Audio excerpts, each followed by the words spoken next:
सबसे पहले आपको बता देता हूं कि आज पाठशाला में क्या क्या लेकर आया हूं और कौन कौन सी क्लास लगाने वाला हूं। 2024 चुनाव से पहले प्रधानमंत्री मोदी ने जो एक्सक्लूसिव इंटरव्यू दिया उसमें क्या कहा, आज आपको यह बताऊंगा। पीएम मोदी 400 सीट जीतने के लिए चुनाव में गेम कर देने वालों से कैसे मिल रहे हैं, क्यों मिल रहे हैं, यह भी बताऊंगा। 370 राम मंदिर, पाकिस्तान, चीन, वो जवाब कि दुनिया बोली मोदी नहीं रुकने वाले भाई, आज इसका चैप्टर होगा। इसके बाद केजरीवाल जी की बात होगी। बाहर आने को बेचैन केजरीवाल के लिए तिहाड़ के बाहर नई मुसीबत खड़ी है। आम आदमी पार्टी छोड़ने वाले मंत्री ने ही संजय सिंह को एक्सपोज कर दिया क्या, आज यह भी दिखाऊंगा। साथ ही किस नेता ने कह दिया कि चुनाव जीते तो मोदी को जेल में डाल देंगे। बंगाल की चुनावी गर्मी में ममता ठंडा ठंडा कूल कूल वाले हथियार से जीतेंगे चुनाव क्या, और 2024 चुनाव की सारी बड़ी खबरें एक साथ दिखाने वाला चैप्टर खोलूंगा। और फिर थोड़ा बगल के पाकिस्तान की बात होगी, जहां हड़कंप मचा है। सड़क पर कहां से आ गए 3 करोड़ भिखारी। मोदी ने वो गत कर दी कि आतंकी नहीं भिखारी भेजने लगा है पाकिस्तान, आज इसका चैप्टर भी होगा। लेकिन पाठशाला में शुरू करते हैं दिन भर की बड़ी खबरों के रिवीजन के साथ, उसके बाद पहला चैप्टर।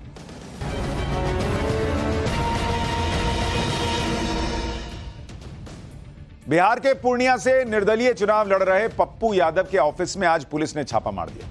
पुलिस ने पप्पू यादव की प्रचार गाड़ी को जब्त कर लिया। पुलिस का कहना है कि यह गाड़ी बिना इजाजत प्रचार के लिए लाई गई। केरल के लव जिहाद के खिलाफ सायरो मालाबार चर्च ने बड़ा अभियान शुरू किया है। केरल के 500 चर्च में फिल्म द केरल स्टोरी दिखाने की तैयारी की जा रही है। 14 से 19 साल के युवाओं को लव जिहाद की साजिश के खिलाफ बुकलेट बांटकर जागरूक किया जा रहा है। मतदान से पहले फिल्म दिखाने पर सीपीएम और कांग्रेस ने आपत्ति जताते हुए चुनाव आयोग से शिकायत की है। हरियाणा के महेंद्रगढ़ में आज एक स्कूल बस के हादसे में 7 बच्चों की मौत हो गई, जबकि कई बच्चे गंभीर रूप से घायल हो गए। हादसे के चश्मदीदों ने बताया कि तेज रफ्तार की वजह से बस बेकाबू होकर पेड़ से जा टकराई। ईद की छुट्टी पर भी स्कूल खुला होने को लेकर सवाल उठ रहे हैं।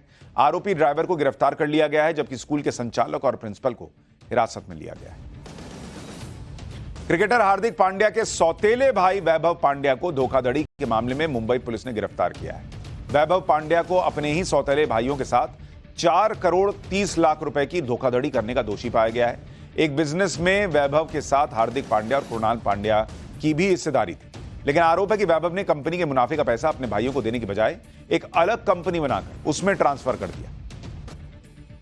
तो ये हो गया दिन भर का रिवीजन। अब पाठशाला की पहली क्लास। 2024 चुनाव से पहले प्रधानमंत्री मोदी का एक्सक्लूसिव इंटरव्यू जब हुआ तो उसमें क्या कहा। पीएम मोदी 400 सीट जीतने के लिए चुनाव में गेम कर देने वालों से मिल रहे हैं क्या। 370 राम मंदिर, पाक, चीन, वो जवाब कि दुनिया भी अब बोलने लगी है कि मोदी न रुकने वाले।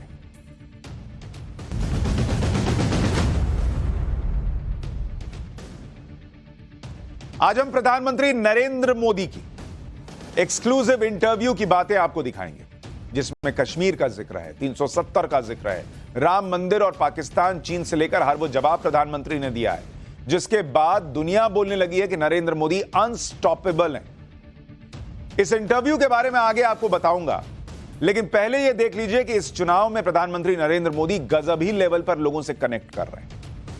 कहां विपक्ष और कहां नरेंद्र मोदी का थॉट प्रोसेस और उनकी सोच, अलग ही लेवल का प्रचार कर रहे हैं वो। और ये पूरी दुनिया के लिए केस स्टडी की तरह है, क्योंकि जिस तरह के आइडियाज लेकर नरेंद्र मोदी आते हैं, उनकी टीम आती है, जिस तरह से आउटरीच वो करते हैं, लोगों तक पहुंचते हैं, उसके बारे में दूसरे नेता तो कभी सोच ही नहीं सकते। यही नरेंद्र मोदी और दूसरे नेताओं के बीच का अंतर है, फर्क है, कि जहां से दूसरों की सोच खत्म होती है, वहां से नरेंद्र मोदी की सोच शुरू होती है। जैसे आप इसी चुनाव के प्रचार में देख लीजिए, प्रधानमंत्री मोदी ने ऑनलाइन गेमिंग और इस इंडस्ट्री से जुड़े इन्फ्लुएंसर से मिलकर उनसे बात की। दूसरे लोग तो सोच भी नहीं सकते थे कि ऑनलाइन गेमर से मिलकर भी क्या लोगों से कनेक्ट किया जा सकता है, और नरेंद्र मोदी ने यह क्यों किया, अभी आगे बताऊंगा। इसी तरह से आप देखिए कि अगर ऑनलाइन गेमिंग कम्युनिटी से मिलकर यूथ को नरेंद्र मोदी एक तरह से उनसे कनेक्ट कर रहे हैं, तो वो संदेश खाली जैसे मामलों में पीड़ित और गरीब महिलाओं से भी मिल रहे हैं और इंसाफ की लड़ाई में उनकी हिम्मत बढ़ा रहे हैं। नरेंद्र मोदी सिर्फ देश में अपनी बात नहीं पहुंचा रहे, वो दुनिया को भी ये बता रहे हैं कि तीसरे टर्म में वो क्या करने वाले हैं। प्रतिष्ठित ग्लोबल मैगजीन्स में पीएम मोदी के इंटरव्यू छप रहे हैं और वो इन इंटरव्यू में खुलकर अपनी बात कर रहे हैं। मतलब विपक्ष इंडिया में ही फंसा हुआ है, नरेंद्र मोदी विदेश में दुनिया को बता रहे हैं, विदेशी मैगजीन में इंटरव्यू देकर, कि मोदी का तीसरा टर्म दुनिया के लिए क्या मतलब रखेगा और भारत के लिए क्या मतलब रखेगा। यह नरेंद्र मोदी का कॉन्फिडेंस है। इसी तरह से आपने देखा होगा कि कुछ दिन पहले पीएम मोदी माइक्रोसॉफ्ट के संस्थापक बिल गेट्स के साथ बैठकर टेक्नोलॉजी और एआई जैसे सब्जेक्ट पर चर्चा कर रहे थे। यह भी एक तरह का ग्लोबल आउटरीच है। इसी महीने अमेरिकी कंपनी टेस्ला के मालिक एलन मस्क पीएम मोदी से मिलने भारत आने वाले हैं। इसकी भी बड़ी चर्चा हो रही है। यूथ हो, गरीब हो, महिलाएं हो, टेक्नोलॉजी इनोवेशन कम्युनिटी को प्रभावित करने वाले दुनिया के बड़े चेहरे हो, नरेंद्र मोदी हर किसी से कनेक्ट कर रहे हैं और अपनी बात पहुंचा रहे हैं। बॉस, ये है प्रचार का लेवल नरेंद्र मोदी का।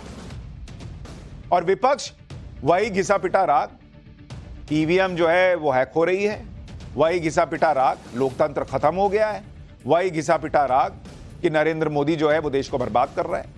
उनका विजन क्या है वही लोगों तक नहीं पहुंचा पा रहा विपक्ष, और यहां नरेंद्र मोदी दुनिया तक पहुंच रहे हैं। आप नरेंद्र मोदी के प्रचार और इंडी गठबंधन के प्रचार का अंतर देखिए।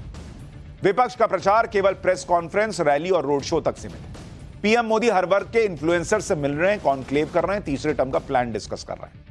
विपक्ष एडवांस टेक्नोलॉजी का प्रयोग नहीं कर रहा, बल्कि मैनुअल ट्रांसलेटर पर डिपेंडेंट है। पीएम मोदी गैर हिंदी भाषी जगहों पर भाषण के लिए एआई तकनीक का इस्तेमाल कर रहे हैं। और यह नरेंद्र मोदी की सोच हमेशा से रही है टेक्नोलॉजी की। 2014 में मुझे याद है जब नरेंद्र मोदी पहली बार चुनाव लड़ रहे थे, उस जमाने में उन्होंने वो जो इमेज अपनी 3D टेक्नोलॉजी के जरिए जो है उनकी वो होते कहीं थे और ऐसा लगता था 3D इमेज बन जाती थी और वो सामने भाषण दे रहे हैं। उस जमाने 2014 में वो नरेंद्र मोदी ने वो टेक्नोलॉजी यूज कर ली थी। विपक्ष एक दिन में ज्यादा से ज्यादा 1 या 2 रैली कर रहा है। पीएम मोदी हर दिन 3-3 राज्यों में 4-4 जगहों पर रैली कर दे रहे हैं। विपक्षी नेताओं में आपसी लड़ाई अब भी जारी है, एक दूसरे के लिए कैंपेन भी शुरू नहीं कर पाए हैं, सब अपना अपना अलग कैंपेन चला रहे हैं। पीएम मोदी एनडीए गठबंधन और बीजेपी नेताओं के लिए अलग अलग राज्यों में rally, road show, door to door campaign सब करवा दे रहे हैं।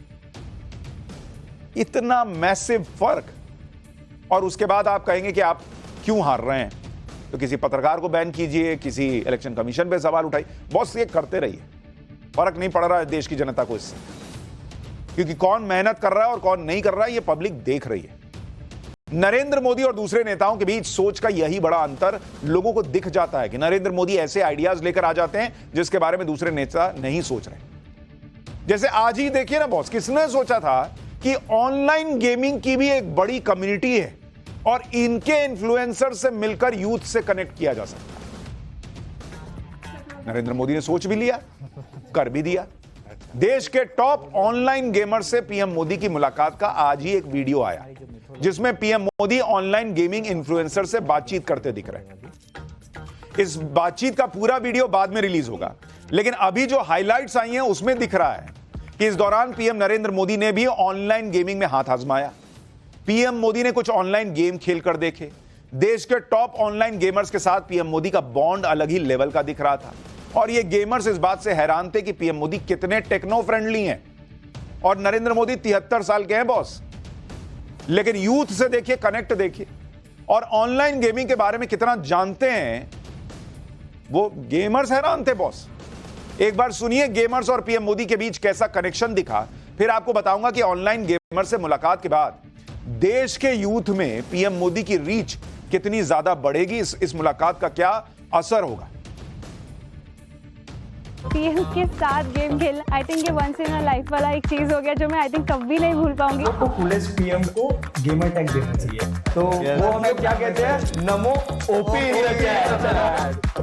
Who is the biggest influencer in India?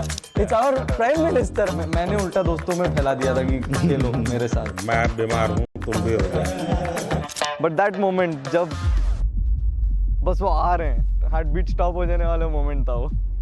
Mummy papa, तुम्हारा बेटा मोदी जी के साथ खेल के आया है। अच्छा, होने दीजिए। 1-on-1 जब हम उनसे सामने मिले, हमें लगा ही नहीं कि हमारे एज में इतना डिफरेंस है। मैं कलर करके बाल वाइट रखता हूँ ताकि जहाँ लोगों के लगे वो बेचो। पीएम सर से बात करते हैं तो ऐसा ही लगता है कि हम हमारे एक फैमिली मेंबर से बात कर रहे हैं। 2019 में आई थिंक मैं बोलता हूँ कि गेमिंग काफ़ी स्पीड पकड़ी, रफ्तार पकड़ा। हमारी जो मिथोलॉजी है, जो उसके अराउंड काफ़ी गेम्स डेवलप हो रहे हैं अभी। गवर्नमेंट इज रिकॉग्नाइजिंग हमारी क्रिएटिविटी। अरे सब कुछ मेरे आने के बाद हुआ। क्या आपको ये फेस करना पड़ता है गेमिंग एंड गैम्बलिंग, इन दोनों की लड़ाई आपके सामने आती होगी, तब आप कैसे हैंडल करते हैं? सर आरएमजी और स्किल बेस्ड गेमिंग को बहुत हाई टाइम हो गया कि डिफरेंशिएट करें। और क्या लगता है लड़कियों का इसमें आना कितना संभावना बढ़ती है? जब मैंने शुरू किया था तो मेरे पास भी 100-200 ऐसे लड़कियों के मैसेज आते हैं कि हमने आपको देख के स्टार्ट किया। हमारे इंडिया में भी लड़कियां टेक फील्ड में और गेमिंग फील्ड में आगे आ रही हैं। आप देख रहे हैं नरेंद्र मोदी को, ऐसा लग रहा है कि 6 युवाओं के बीच एक और युवा ही बैठा और वो मजे मजे में कह भी रहे हैं कि मैं अपने बाल सफेद करता हूं ताकि थोड़ा मैच्योर दिखूं।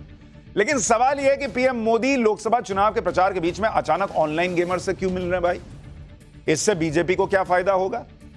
सबसे पहले यह देखिए कि देश में ऑनलाइन गेमिंग का सीन क्या है। बहुत लोग जानते नहीं है, इसलिए समझ नहीं पा रहे वो क्या कर रहा है। भारत की ऑनलाइन गेमिंग इंडस्ट्री दुनिया में 4थे नंबर पर है। देश में ऑनलाइन गेमर्स की संख्या करीब 44 करोड़ है, जो दुनिया में दूसरे नंबर पर है। 44 करोड़ ऑनलाइन गेमर्स में से 9 से 10 करोड़ रेगुलर गेमर्स हैं जो लगातार गेम खेलते हैं। भारत के 56% ऑनलाइन गेमर्स नॉन मेट्रो शहर से हैं और लगभग 70% गेमर्स की उम्र 18 साल से 30 साल के बीच की है। देश की इतनी बड़ी आबादी ऑनलाइन गेम खेल रही है और यह एक अलग कम्युनिटी तैयार हो गई है। और देश के टॉप ऑनलाइन गेमर से मुलाकात करने का मतलब देश के यूथ से कनेक्ट करना है। भाई जो इनको फॉलो कर रहा है ये सारे इन्फ्लुएंसर्स हैं, करोड़ों करोड़ों इनके फॉलोअर हैं। तो जो इनको फॉलो करता है वो देख रहा है, अरे यार ये मेरा हीरो तो मोदी जी के लिए कह रहा है कि मोदी जी कमाल के हैं। तो फिर इनडायरेक्टली वो भी नरेंद्र मोदी से जुड़ गया, वो भी नरेंद्र मोदी से प्रभावित हो गया क्योंकि उनका हीरो नरेंद्र मोदी को हीरो मान रहा है। अब लीजिए, चुनाव के वक्त इतना जबरदस्त प्रचार, करोड़ों लोगों के बीच एक कमरे में बैठ के करोड़ों लोगों तक नरेंद्र मोदी पहुंच गए। अब ये विपक्ष सोच पाए तब तो। ऑनलाइन गेमिंग युवाओं में बहुत लोकप्रिय है और सबके अपने अपने फेवरेट ऑनलाइन गेमर्स हैं। आप ये देखिए कि पीएम मोदी ने जिन ऑनलाइन गेमर से मुलाकात की वो देश के टॉप गेमर्स हैं और इनकी फॉलोइंग कितनी है। जैसे नरेंद्र मोदी आज मिले नमन माथुर से, इनके यूट्यूब पर 70 लाख सब्सक्राइबर हैं, इंस्टाग्राम पर 53 लाख फॉलोअर्स हैं। इसके अलावा पीएम मोदी अनिमेश अग्रवाल से मिले, इनके यूट्यूब पर 10 लाख सब्सक्राइबर और इंस्टाग्राम पर 8,37,000 फॉलोअर हैं। फिर मिले मिथिलेश पाटणकर, यूट्यूब पर इनके 1,46,00,000 सब्सक्राइबर हैं, इंस्टाग्राम पर 34 लाख फॉलोअर्स। पायल धारे, यूट्यूब पर 37 लाख इनके सब्सक्राइबर हैं, इंस्टाग्राम पर 31 लाख फॉलोअर। अंशु बिष्ट, यूट्यूब पर 38 लाख सब्सक्राइबर का बेस है इनका, इंस्टाग्राम पर 17 लाख फॉलोअर। गणेश गंगाधर, यूट्यूब पर 1,58,000 सब्सक्राइबर हैं, इंस्टाग्राम पर 57,000 फॉलोअर। तीर्थ मेहता एशियन गेम्स में कांस्य पदक जीत चुके हैं। ये सभी लोग ऑनलाइन गेमिंग की दुनिया में टॉप पर हैं और अपने फॉलोअर्स के लिए आइडल की तरह हैं। अगर ये सभी पीएम मोदी की तारीफ कर रहे हैं और कूलेस्ट पीएम बता रहे हैं तो इसका असर इनके यूथ फॉलोअर, इनके जो यंग फॉलोअर्स हैं उन पर भी होगा। एक मुलाकात से पीएम मोदी ने देश के 44 करोड़ लोगों तक अपनी पहुंच बना ली। और ऐसा नहीं है कि पीएम मोदी ने चुनाव को ध्यान में रखते हुए यह मुलाकात की। आप भारत में गेमिंग इंडस्ट्री के नंबर देखेंगे तो चौंक जाएंगे। भारत में गेमिंग इंडस्ट्री 22,000 करोड़ रुपए की है। 2026 तक यह बढ़कर 38,000 करोड़ रुपए तक हो जाएगी। 2019 से 2023 के बीच भारत में 950 करोड़ गेम डाउनलोड हुए हैं। 950 करोड़, यानी वो इंडस्ट्री है ये जो आने वाले समय में इंडियन इकोनॉमी में तगड़ा योगदान देने वाली है। अब इसे पीएम मोदी का प्रचार कहिए या फिर इकोनॉमी पर फोकस कहिए, जो भी हो, पीएम मोदी ने नए अंदाज में अपनी रीच तो बढ़ा ही ली।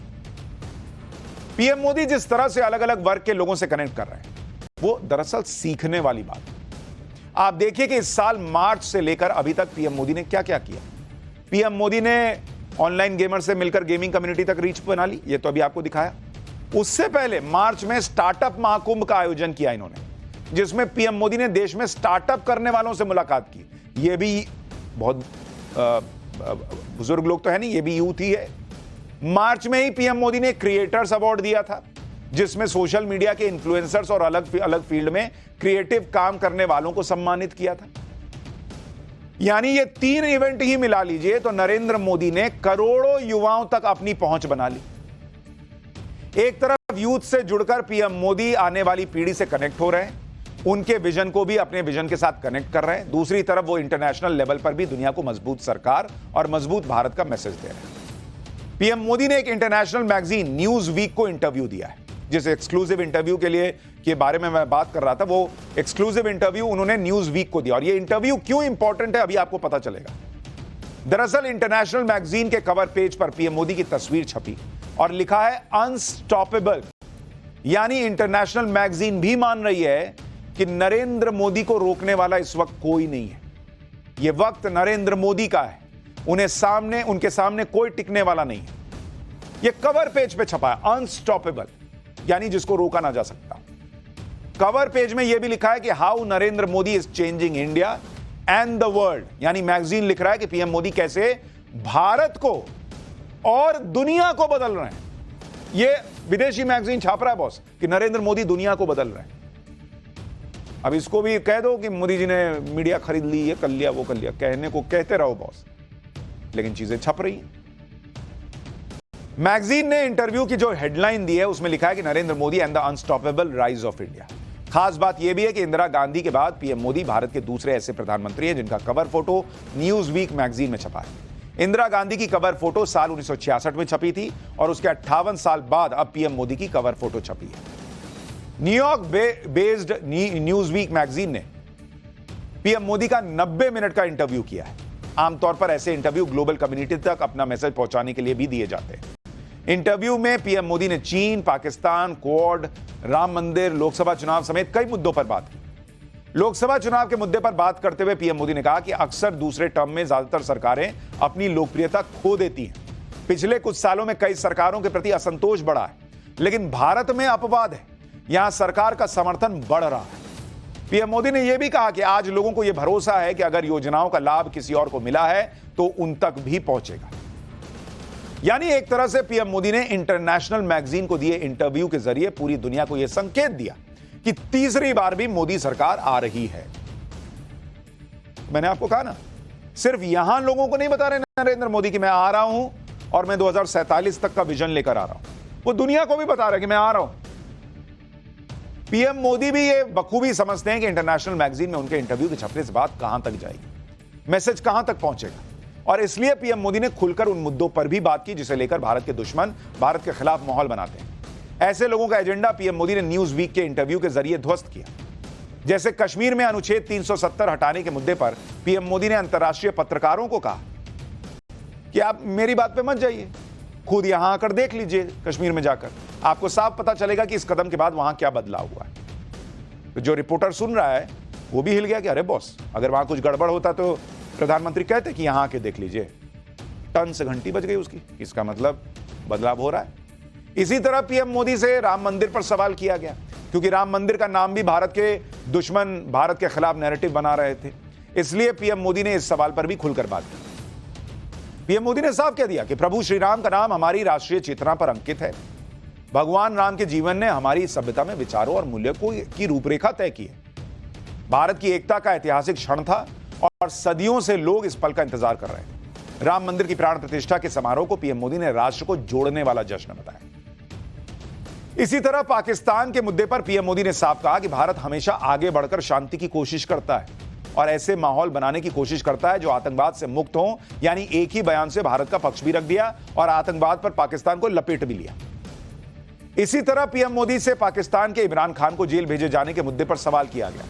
मैगजीन के पत्रकार को लग रहा होगा कि इस सवाल पर भारत के पीएम को फंसा देंगे, लेकिन पीएम मोदी ने बहुत स्मार्टली इसे टैकल किया और कहा कि वो इस पर कमेंट नहीं करेंगे क्योंकि ये पाकिस्तान का अंदरूनी मामला है। यानी सीधा मैसेज है कि भारत दूसरों के मामलों में दखल नहीं देता, तो दूसरे देश भी हमारे देश के मामले में अपनी टांग घुसाने का प्रयास ना करें। देख रहे हैं आप सोच और विजन और मैसेजिंग नरेंद्र मोदी की। भारत और चीन के रिश्ते पर भी पीएम मोदी ने खुलकर बात की और अंतर्राष्ट्रीय समुदाय को यह बताया कि भारत और चीन के बीच शांतिपूर्ण संबंध पूरे क्षेत्र और दुनिया के लिए महत्वपूर्ण है।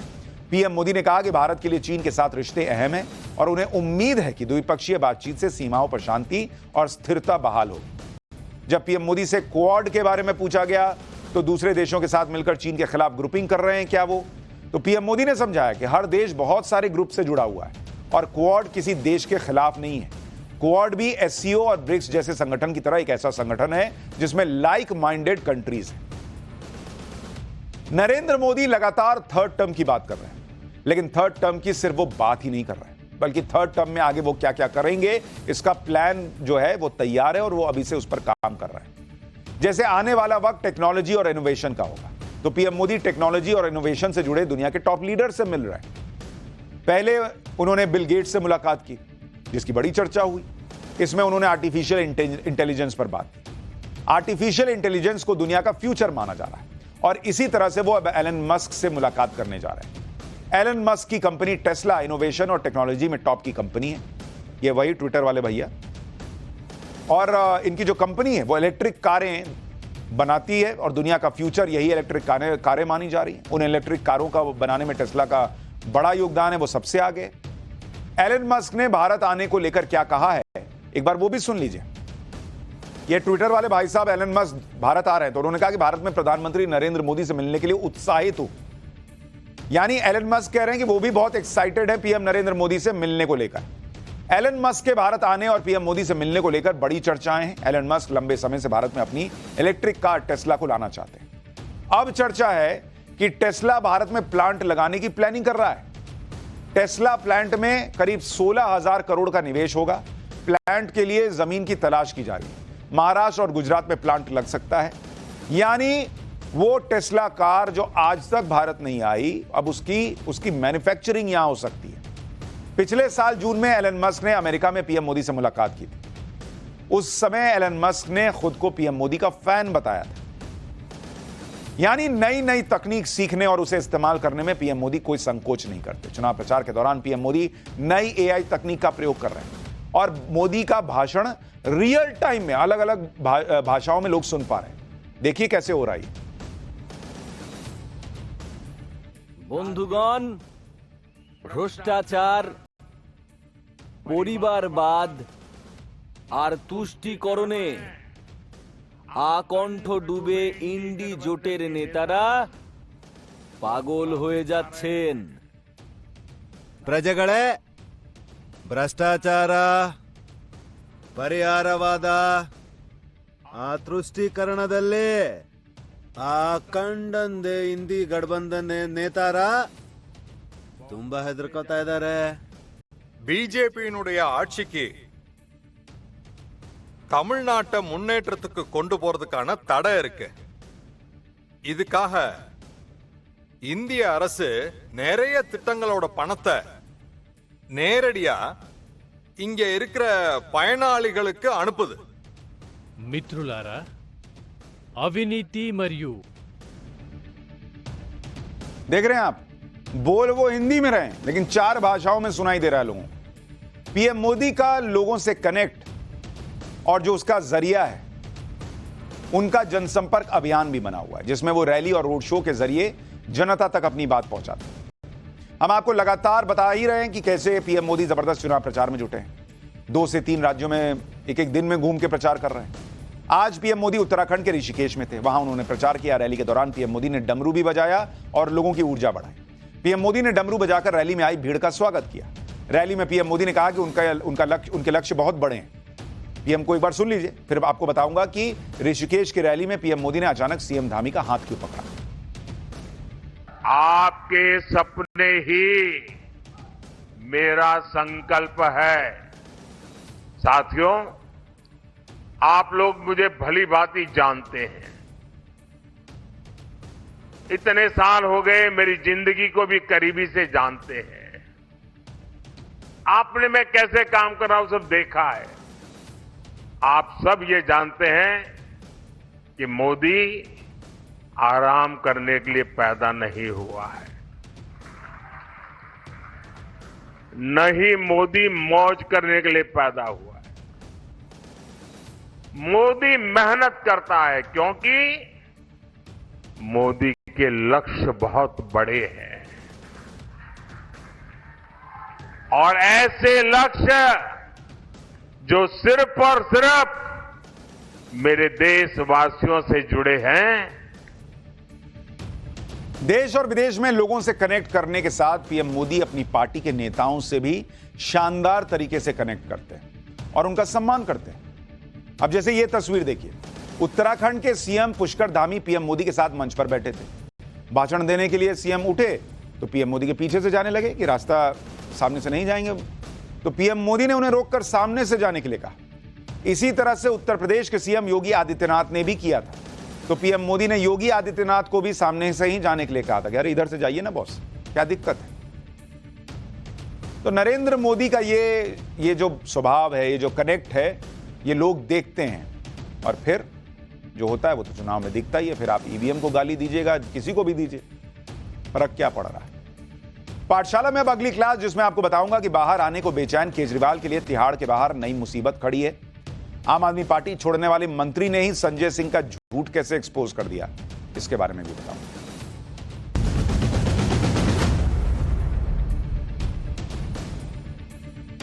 अभी तक तो अरविंद केजरीवाल के सामने यह मुसीबत थी कि जेल से कैसे सरकार चलाई जाए। अब उनके सामने यह दिक्कत भी खड़ी हो गई कि जेल से कैसे अपनी सरकार और पार्टी को बचाया जाए, क्योंकि अपने मंत्री के अचानक इस्तीफे से अरविंद केजरीवाल को भी जबरदस्त झटका लगा होगा। उन्हें यह डर सता रहा होगा कि पता नहीं कहीं उनके और भी नेता इस मुश्किल घड़ी में उनका साथ ना छोड़े। आप देखिए, एक तरफ उनके मंत्री ने उनका साथ छोड़ दिया, उनके कई सांसद साइलेंट मोड में चल रहे हैं, 2 बड़े सीनियर नेता जेल में बंद हैं, यानी अरविंद केजरीवाल पूरी तरह से मुसीबतों से चौतरफा घिरे दिखते हैं। उन्हें कोर्ट से भी राहत नहीं मिल रही और अभी वो अपने मंत्री के इस्तीफे के झटके से उबर ही रहे थे कि 24 घंटे के अंदर ही डबल मुसीबत ने उन्हें घेर लिया। उनकी पहली मुसीबत तो यह है कि कहीं ईडी के बाद अब सीबीआई उन्हें ना पकड़ ले। अगर ऐसा हुआ तो अरविंद केजरीवाल के लिए जल्द बाहर आना और मुश्किल हो जाएगा, और अगर लंबे वक्त तक अंदर रहे तो सरकार और पार्टी को बचाना बहुत मुश्किल होगा। उनकी दूसरी मुसीबत यह है कि उनके बेहद करीबी और उनके निजी सचिव रहे विभव कुमार पर जबरदस्त एक्शन हो गया। विजिलेंस विभाग ने उनके निजी सचिव को बर्खास्त कर दिया।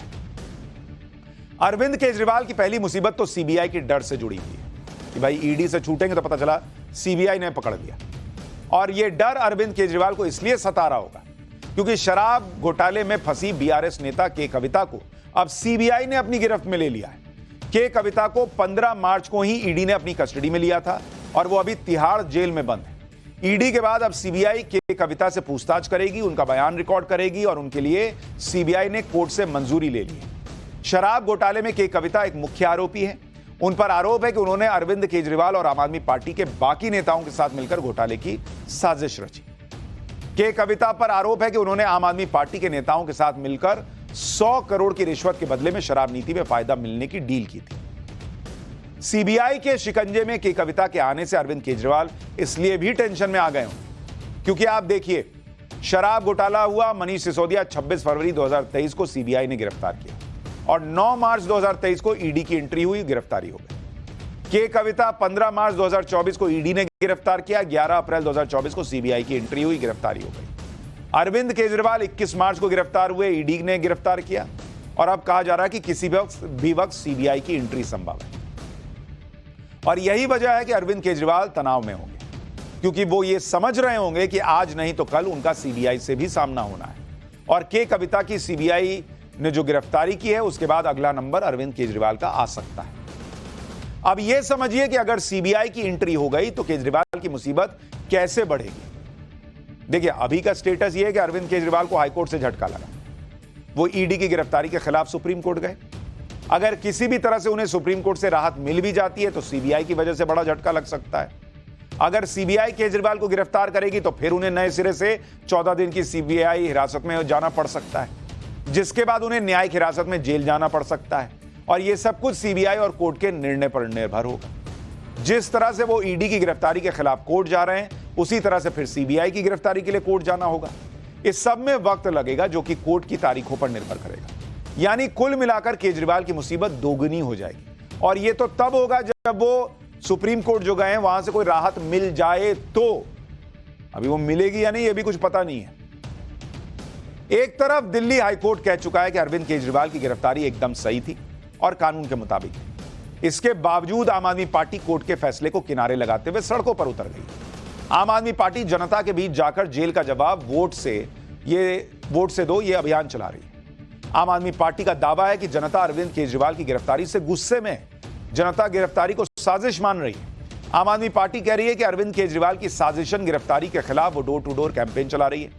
दिल्ली की मंत्री आतिशी जी को सुन लीजिए एक बार, फिर बताऊंगा कि केजरीवाल के निजी सचिव की नौकरी क्यों चली गई। देखिए, सभी दिल्ली वालों को पता है कि अरविंद केजरीवाल जी को झूठे आरोपों में गिरफ्तार किया गया है। दिल्ली वालों में अरविंद केजरीवाल जी की गिरफ्तारी के खिलाफ बहुत रोष है, बहुत गुस्सा है, और इस बार इस गुस्सा को लोग अपने वोट में दिखाएंगे।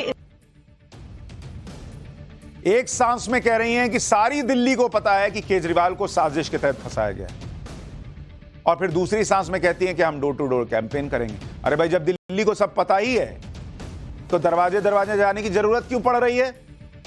उनको यह बताने की जरूरत क्यों पड़ रही है कि केजरीवाल जी को फंसाया है? अगर दिल्ली को सब पता है, अगर पता है तो फिर कैंपेन की जरूरत नहीं, और कैंपेन करना पड़ रहा है, इसका मतलब दिल्ली मान नहीं रही है कि फंसाया गया है। जा जाके बोलना पड़ रहा है कि देखो ना फंसा दिए, देखो ना फंसा दिए। अब केजरीवाल की एक और मुसीबत के बारे में बताता हूं। आज दिल्ली के विजिलेंस विभाग ने केजरीवाल के निजी सचिव विभव कुमार को नौकरी से हटा दिया। विजिलेंस विभाग ने विभव कुमार का टर्मिनेशन ऑर्डर जारी किया।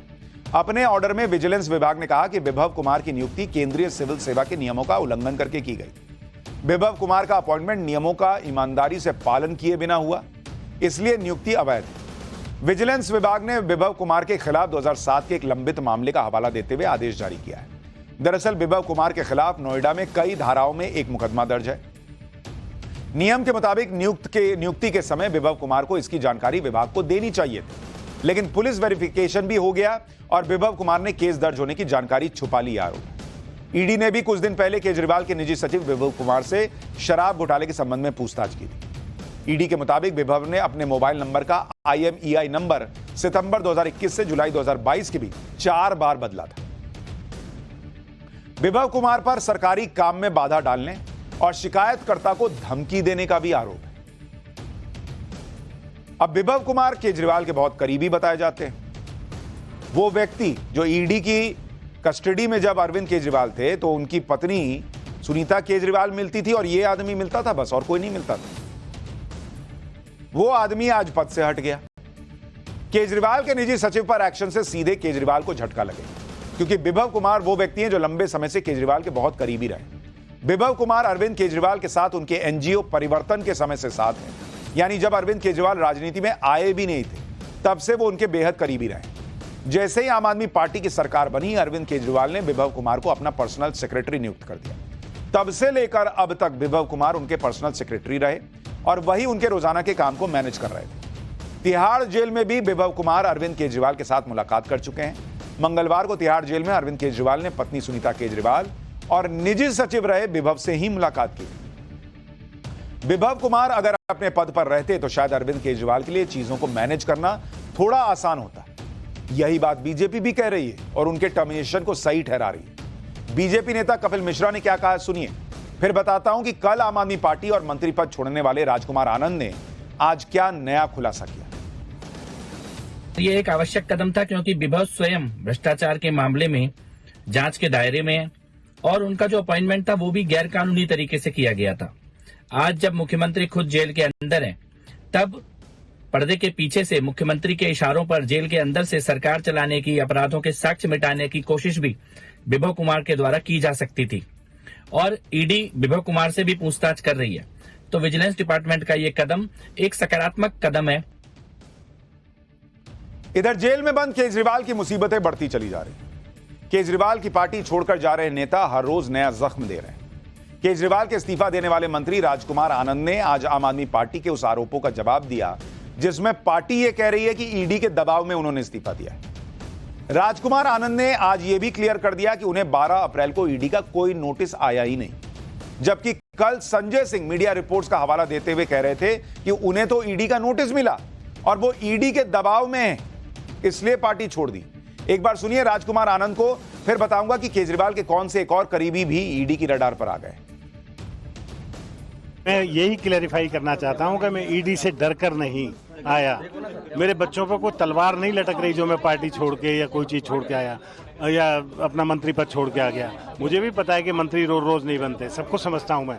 ये झूठ की राजनीति, मक्कारी की राजनीति, इस पे मैं भरोसा अगर करता रहता होता तो मैं वहीं होता जहां परसों था। नहीं, मैं कहीं नहीं जा रहा अभी, मैं आपके साथ। कौन प्रवेश वर्मा, मैं आज तक कभी मिला नहीं। जिस तरह से केजरीवाल की पार्टी के नेता पार्टी छोड़कर जा रहे हैं और खुलकर बोल रहे हैं, उससे इस तरह के दूसरे नेता भी आने वाले वक्त में सामने आ जाएं तो हैरानी नहीं होनी चाहिए, क्योंकि केजरीवाल की पार्टी के लोग एक मामले में नहीं बल्कि कई मामलों में फंसे हैं। जैसे केजरीवाल के एक और करीबी विधायक अमानतुल्लाह खान का मामला है। दिल्ली वक्फ बोर्ड में भर्ती घोटाले में फंसे अमानतुल्लाह खान के खिलाफ ईडी गैर जमानती वारंट जारी करना चाहती है। इसके लिए ईडी ने कोर्ट में अर्जी दी है, जिस पर 18 अप्रैल को सुनवाई होगी। वहीं एक दिन पहले ही दिल्ली की राउज एवेन्यू कोर्ट ने अमानतुल्लाह को समन भेजकर 20 अप्रैल को कोर्ट में पेश होने के लिए कहा है। Delhi Waqf board money laundering case में ईडी की शिकायत पर कोर्ट ने यह समन भेजा है। यानी अरविंद केजरीवाल के एक और करीबी जिन पर मुसीबत बढ़ती जा रही है, और यह सारी मुसीबत ऐसा लग रहा है कि केजरीवाल और आम आदमी पार्टी पर भी बढ़ रही है। पाठशाला में अब अगली क्लास। किस नेता ने कह दिया कि चुनाव जीते तो मोदी को जेल में डाल देंगे? बंगाल की चुनावी गर्मी में ममता ठंडा ठंडा कूल कूल वाला हथियार से चुनाव जीतेंगी क्या? 2024 चुनाव की सारी बड़ी खबरें अब इस चैप्टर में देखिए।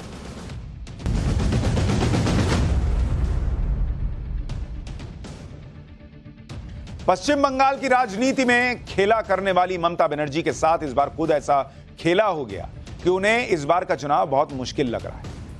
एक तो ममता बनर्जी को बीजेपी ने घेर रखा है, दूसरी तरफ उनकी इंडी गठबंधन में बात नहीं बन पा रही।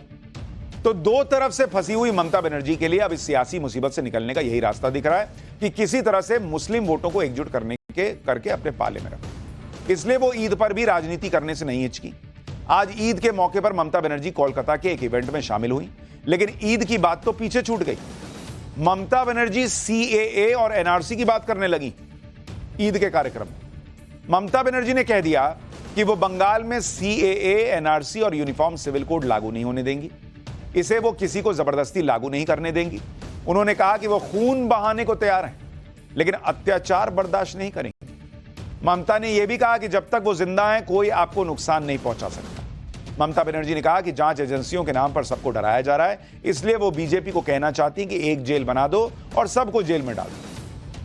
सुनिए एनआरसी, सीए और यूनिफॉर्म सिविल कोड पर ममता बनर्जी का बयान, फिर ममता बनर्जी के ठंडा ठंडा कूल कूल वाले हथियार के बारे में बताता हूं। खुद ही को कर बुलंद इतना कि हर तकदीर से पहले खुदा बंदे से खुद पूछे, बता तेरी राजा क्या है। আমার রাজা কি?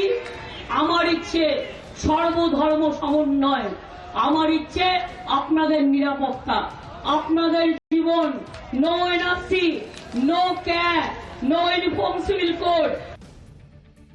ममता बनर्जी के बयान से साफ है कि उन्हें इस बार लोकसभा चुनाव में बंगाल में खेला होने की आशंका डरा रही है शायद। इसलिए बंगाल में चुनाव से पहले लोगों को दंगों का डर दिखाकर वोट साधने की कोशिश हो रही है। ममता बनर्जी कह रही है कि लोग आएंगे, भड़काएंगे, दंगा कराएंगे, लेकिन आपको कूल कूल रहना है, ठंडा ठंडा कूल कूल।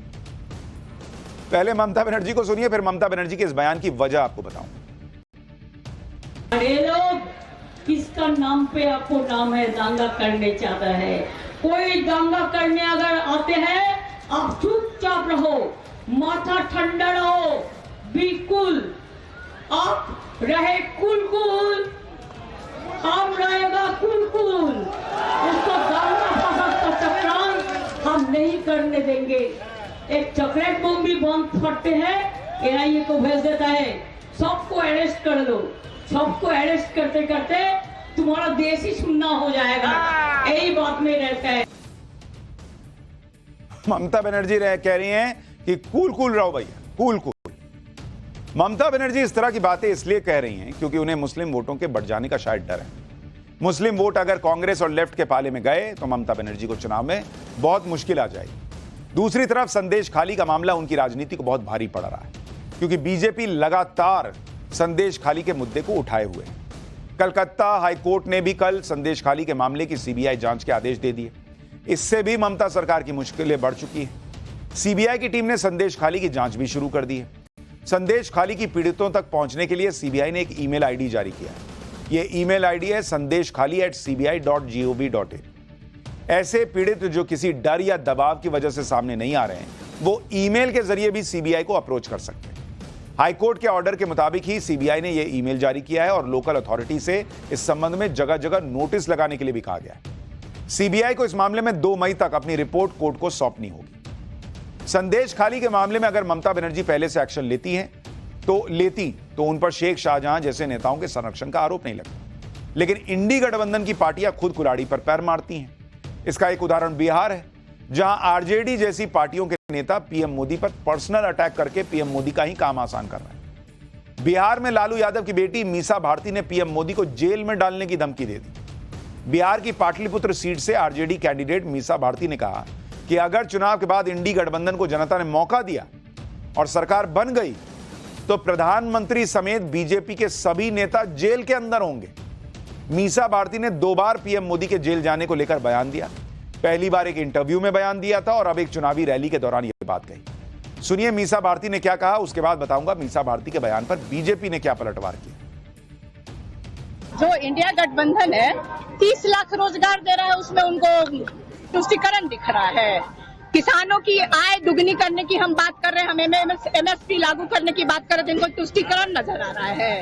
आज बेटे के लिए वोट मांगने गए थे, काहे नहीं परिवारवाद पे बोले, मुंह बंद हो गया प्रधानमंत्री जी का।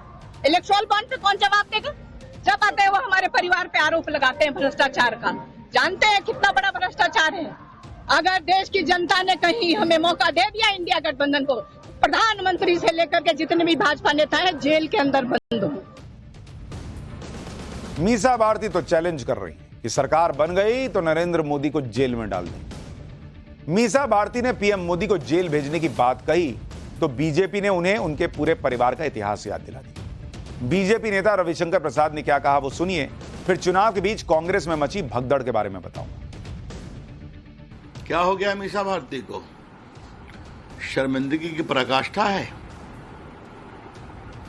जिनके पिताजी चारा घोटाले में कन्विक्टेड हैं, जिनका परिवार नौकरी के बदले घूस लेने और भ्रष्टाचार में कार्रवाई चल रही है, वो मोदी जी ऐसे देवता तुल्य ईमानदार नेता पर इस तरह की शर्मनाक बात करेंगे? प्रधानमंत्री पद पर बैठे हुए हैं ना वो। मीसा जी कृपया करके इस तरह की अमर्यादित टिप्पणी न करें। ऐसा लग रहा है जैसे इंडी गठबंधन में शामिल पार्टियां एक लिस्ट बनाकर बैठी कि अगर वो सत्ता में आएंगे तो क्या क्या तूफान मचा देंगे। लेकिन दिक्कत तो यह है कि इंडी गठबंधन की हालत इतनी बुरी है कि सत्ता में आने का मौका मिलना अभी मुश्किल दिख रहा है। इंडी गठबंधन की सबसे बड़ी पार्टी कांग्रेस की हालत तो ऐसी हो गई कि हर दिन उनका कोई ना कोई नेता छोड़कर बीजेपी में जा रहा है। कांग्रेस छोड़कर बीजेपी में शामिल होने वाले नेताओं की लिस्ट में आज रोहन गुप्ता का भी नाम जुड़ गया। रोहन गुप्ता करीब 15 साल तक कांग्रेस से जुड़े रहे और पार्टी में कई अहम जिम्मेदारियां निभाई। पिछले महीने कांग्रेस से इस्तीफा देने के बाद रोहन गुप्ता ने आज बीजेपी की सदस्यता ले ली। रोहन गुप्ता ने कांग्रेस से इस्तीफा देने की वजह भी बताई। रोहन गुप्ता ने कांग्रेस की नीतियों पर सवाल उठाए और दावा किया कि कांग्रेस में सनातन के अपमान पर चुप रहने को कह दिया जाता है।